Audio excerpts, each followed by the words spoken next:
வடதுருவத்தில் Santa Claus தன் வேலை கூடத்தில் பரிசுகளை தயார் செய்து கொண்டிருந்தார். அப்போது ஆகாயத்தில் பிரகாசித்துக் கொண்டிருந்த மாய தங்க நட்சத்திரம் திடீரென மங்கியது.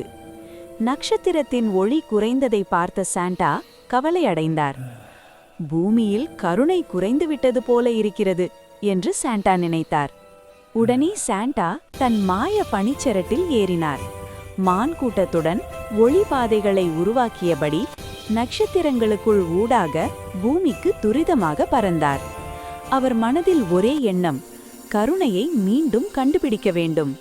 ஒரு அமைதியான பனி கிராமத்தின் மேல் சாண்டா வந்தார். வீடுகளில் மஞ்சள் விளக்குகள் மின்னின. ஆகாயத்தில் அந்த மாய நட்சத்திரம் மங்கலான ஒளியுடன் தெரிந்தது.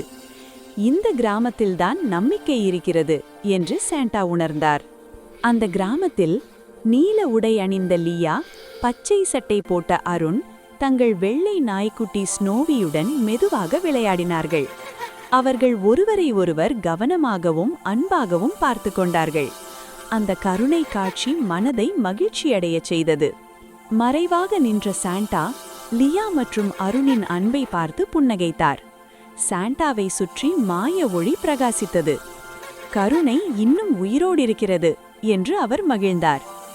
அப்போது ரோபோ பெல் என்ற மாயமணி வந்து பேசினது.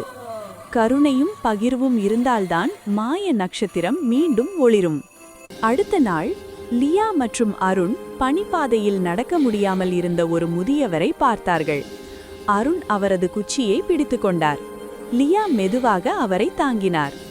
அப்போது ஆகாயத்தில் அந்த மாய நட்சத்திரம் இன்னும் பிரகாசமாக ஒளிர்ந்தது. பின்னர் லியா மற்றும் அருண் தங்கள் பொம்மைகளை மற்ற குழந்தைகளுடன் பகிர்ந்தார்கள். எங்கும் சிரிப்பு, மகிழ்ச்சி, சந்தோஷம்.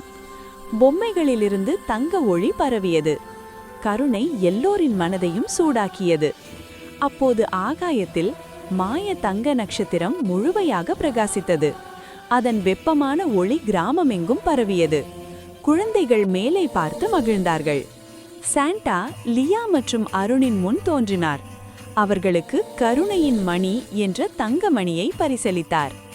இந்த மணி ஒலிக்கும் போது கருணை உலகமெங்கும் பரவும் என்றார் சாண்டா. குழந்தைகள் ஆச்சரியத்துடன் மகிழ்ந்தார்கள். சாண்டா மீண்டும் தன் பனிச்சரட்டில் ஏறி குழந்தைகளுக்கு கையசைத்துவிட்டு பறந்தார். லியா, அருண் மகிழ்ச்சியுடன் கையசைத்தார்கள்.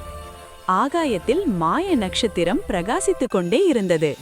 கருணை இருந்தால் உலகம் எப்போதும் ஒளிரும்.